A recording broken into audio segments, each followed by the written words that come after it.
ഈ വീഡിയോയിൽ കുറേ നിർണായകമായിട്ടുള്ള വിഷയങ്ങളാണ് നമ്മൾ നോക്കുന്നത്. റഷ്യ ഉക്രൈനുമായിട്ട് ബന്ധപ്പെട്ട് ഉക്രൈൻ എന്താണ് ചെയ്യുന്നത്? ഉക്രൈൻ 2 ദിവസങ്ങൾക്ക് മുമ്പ് റഷ്യക്കുള്ളിൽ ഡീപ്പായിട്ട് തന്നെ ചെന്നിട്ട് ഒരു ആക്രമണം, അത് വ്ളോഗോഗ്രാഡ് എന്ന് പറഞ്ഞ ഒരു റെയിൽവേ സ്റ്റേഷൻ, ആ റെയിൽവേ സ്റ്റേഷനെ അറ്റാക്ക് ചെയ്യുകയും അതുപോലെ തന്നെ സോച്ചി എന്ന് പറഞ്ഞ ഓയിൽ ഡിപ്പോ, അത് റഷ്യയുടെ ഒരു ഏറ്റവും വലിയൊരു ഓയിൽ ഡിപ്പോ തന്നെയാണ്. ആ 2 സ്ഥലങ്ങളും ഡ്രോൺ വെച്ച് അറ്റാക്ക് ചെയ്ത് വലിയ തോതിലുള്ള നാശനഷ്ടങ്ങളാണ് അവിടെ സംഭവിച്ചത് റഷ്യക്ക്. A Ukrainian drone attack overnight sparked a fire at the Archeta railway station in Russia's Volgograd region, damaging a power line but causing no reported injuries. Describing the strike as massive, the region's governor Andrei Bokharov said it targeted critical energy and transport infrastructure. Following the attack, Volgograd's airport suspended flights temporarily. Though Ukrainian officials have not commented on the issue, military analyst and former Zelensky spokesperson Yulia Mendel stated that hitting the railway hub could delay Russian supply routes to southern Ukraine. Drones hit a key railway hub in Russia's Volgograd region. The station is reportedly on fire. The same railway hub connects Russian supply routes to southern part of Ukraine. Disrupting it can delay Russian military logistics, including fuel and ammo transport. Stop Russia. Meanwhile, in southern Russia, according to a report by an oil depot in Sochi was set ablaze following a Ukrainian drone attack. The governor of Krasnodar region, Veniamin Kondratyev, confirmed the strike, saying drone wreckage hit an oil tank and sparked the fire. Sochi Mayor Andrei Proshunin stated that no casualties were reported and that the blaze was brought under control. Russia അത് വളരെ silent ആയിട്ട് തന്നെ monitor ചെയ്തിരുന്നു. തീർച്ചയായിട്ടും അതിന് Russia retaliate ചെയ്യുമെന്നുള്ളത് 100% ഉറപ്പുള്ള കാര്യമാണ്. അപ്പോൾ അങ്ങനെ തിരിച്ച് റിറ്റാലിയേഷൻ നടന്നു. ഇന്നലെ രാത്രി ഇന്ന് പകലിലൊക്കെ തന്നെ അവിടെ നല്ല രീതിയിലുള്ള ആക്രമണം റഷ്യ നടത്തിയിട്ടുണ്ട്. 10 കിലോമീറ്റർ ഖാർക്കീവ് ഭാഗത്തിന് തൊട്ട് മുമ്പായിട്ട്, അതായത് ഖാർക്കീവ് ഓൾറെഡി തന്നെ റഷ്യയുടെ കൺട്രോളിലാണ് ഉണ്ടായിരുന്നത്. ഏത് എഡ്ജിലാണോ ഉണ്ടായിരുന്നത് അവിടെ നിന്നും 10 കിലോമീറ്റർ വീണ്ടും റഷ്യ മുന്നോട്ട് ഒക്കുപ്പൈ ചെയ്തിട്ടുണ്ട് ഉക്രൈൻ സ്ഥലം. ആ രീതിയിൽ റഷ്യ ഫ്രണ്ട് ലൈനിൽ മുന്നോട്ട് പോവുകയാണ്. വളരെ എഫക്റ്റീവായിട്ട് തന്നെയാണ് മുന്നോട്ട് പോകുന്നത്. അതിലുപരിയായിട്ട് റഷ്യ ഖാർക്കീവിലുള്ള റെയിൽവേ സ്റ്റേഷൻ അടിച്ച് തകർത്തിട്ടുണ്ട്. ആ റെയിൽവേ സ്റ്റേഷൻ്റെ ഫുട്ടേജാണ് ഞാനിവിടെ വെച്ചിരിക്കുന്നത്. ആ റെയിൽവേ സ്റ്റേഷൻ തകർന്നു കിടക്കുന്ന അവസ്ഥയാണ്. ഇപ്പം അവിടെ ഇപ്പോൾ സർവീസ് ഇല്ല, ക്ലോസ് ചെയ്തിരിക്കുകയാണ്. അതാണ് ഇപ്പോൾ അവിടുത്തെ അവസ്ഥ. റഷ്യൻ ട്രൂപ്പ് 10 കിലോമീറ്റർ അഡ്വാൻസ്മെന്റ് ഉണ്ടാക്കിയിരിക്കുകയാണ് പോക്രോവസ്ക് എന്ന് പറഞ്ഞ സ്ഥലത്ത്. ഈ പോക്രോവസ്ക് എന്ന് പറഞ്ഞ സ്ഥലത്ത് ഉക്രൈൻ്റെ ഒരു ഹോസ്പിറ്റലും കൂടി ഒക്കുപ്പൈ ചെയ്തിരിക്കുകയാണ് റഷ്യ. 10 കിലോമീറ്റർ എന്ന് പറഞ്ഞാൽ 10 കിലോമീറ്റർ വെറുതെ അല്ല, 10 കിലോമീറ്റർ ഒരു വലിയ സറൗണ്ടിങ് ആണത്. അതായത് വലിയ ലെങ്തി ആയിട്ടുള്ള ഒരു ഏരിയയിൽ 10 കിലോമീറ്റർ പ്രൊപ്പോർഷനേറ്റ്ലി മുന്നോട്ട് പോയിരിക്കുകയാണ് റഷ്യൻ ആർമി. ചെറിയ ദൂരമല്ല 10 കിലോമീറ്റർ എന്നൊക്കെ പറയുന്നത്. ഇതാണ് റഷ്യ ഉക്രൈൻ യുദ്ധത്തിന്റെ നിലവിലെ അപ്ഡേറ്റ്. ഇനിയിപ്പോൾ അടുത്ത് നമ്മൾ നേരെ ബംഗ്ലാദേശിലേക്ക് കൂടി പോവാം. ബംഗ്ലാദേശിൽ ഈ കാണുന്ന റാലി എന്ന് പറഞ്ഞാൽ ഷേഖ് ഹസീനയെ പുറത്താക്കിയിട്ട് 1 ഇയർ ആയി അത്രേ. അപ്പോൾ ഈ 1 വർഷമായതിൻ്റെ ആനിവേഴ്സറി സെലിബ്രേഷൻ്റെ ഭാഗമായിട്ടാണ് ബംഗ്ലാദേശിൻ്റെ ഉള്ളിൽ ഈ ഒരു റാലി സംഘടിപ്പിച്ചത്. ഇത് ഭരണകക്ഷി അല്ലെങ്കിൽ താൽക്കാലിക ഗവൺമെൻറ്, യൂനസിൻ്റെ സർക്കാർ എന്നൊക്കെ പറയാം. അതിനോടൊപ്പം ഈ സ്റ്റുഡൻസ്, ഈ ജമാഅത്ത് ഇസ്ലാമിയുടെ സ്റ്റുഡൻസ് സംഘടനയുണ്ടല്ലോ, അവരാണ് പ്രധാനമായിട്ട് ഇതിനകത്ത് നേതൃത്വം വഹിക്കുന്നത്. ആ സ്റ്റുഡൻസ് ഗ്രൂപ്പാണ് ഈ ഒരു റാലി സംഘടിപ്പിച്ചതായിട്ടുള്ള വാർത്തകൾ വരുന്നത്. ഇതാണ് ബംഗ്ലാദേശിൽ നടക്കുന്നത്.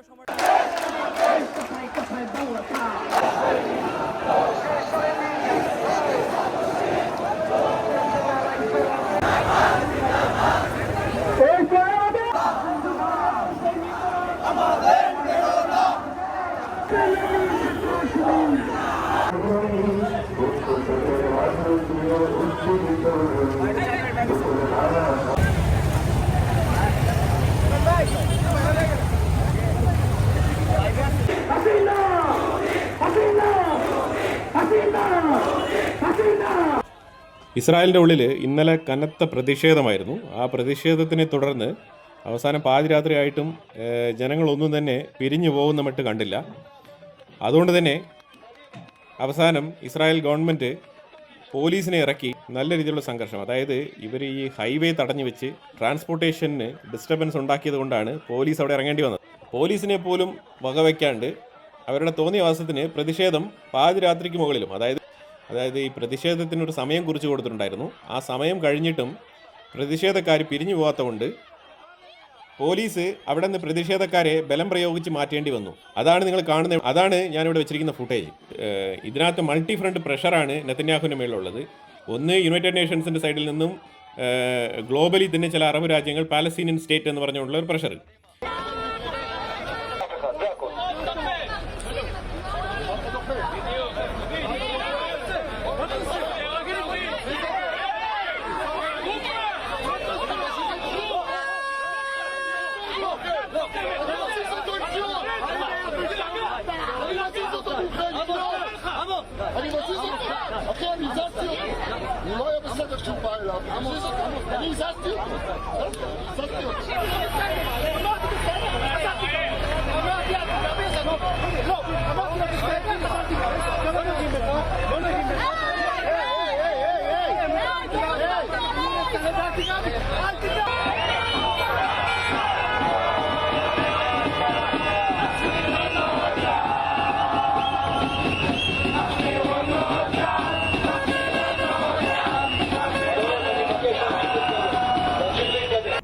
അങ്ങനെ ഇസ്രായേലിൻ്റെ ഉള്ളിൽ ഇന്നലെ നേരം വെളുക്കോളം ഇതേ രീതിയിലുള്ള പ്രതിഷേധങ്ങളാണ് ഉടനീളം നടന്നത്. അതായത് ഈ ഒക്ടോബർ 7, 2023 ആക്രമണം നടന്നതിന് ശേഷം ഈ രീതിയിലുള്ള ഒരു പ്രതിഷേധം ഇപ്പോഴാണ് ആദ്യമായിട്ട് ഇസ്രായേലിൻ്റെ ഉള്ളിൽ ഇങ്ങനെ നടക്കുന്നത്. അപ്പോൾ ആ രീതിയിലുള്ള പ്രഷറാണ് ഗവൺമെൻറ്റിന് മേലിലുള്ളത്. പ്രഷർ ഈ ബന്ദികളുമായിട്ട് ബന്ധപ്പെട്ട് ഈ പ്രതിഷേധവും കൂടി നടക്കുന്നത് നെതന്യാഹുവിന് ഒരു അഡീഷണൽ പ്രഷർ തന്നെയാണ്. പക്ഷേ ഇതും മാനേജ് ചെയ്ത് മുന്നോട്ട് പോവും. ഗാസയിൽ നടത്തുന്ന ആക്രമണത്തിൽ യാതൊരു വിട്ടുവീഴ്ചയും വരുത്തില്ല എന്നാണ് പറഞ്ഞു വച്ചിരിക്കുന്നത്. പ്രതിഷേധക്കാർ ഇതേ രീതിയിൽ വഴി തടഞ്ഞു വെച്ചതുകൊണ്ടാണ് ഈ പ്രശ്നം ഇത്രയ്ക്ക് വഷളായത്.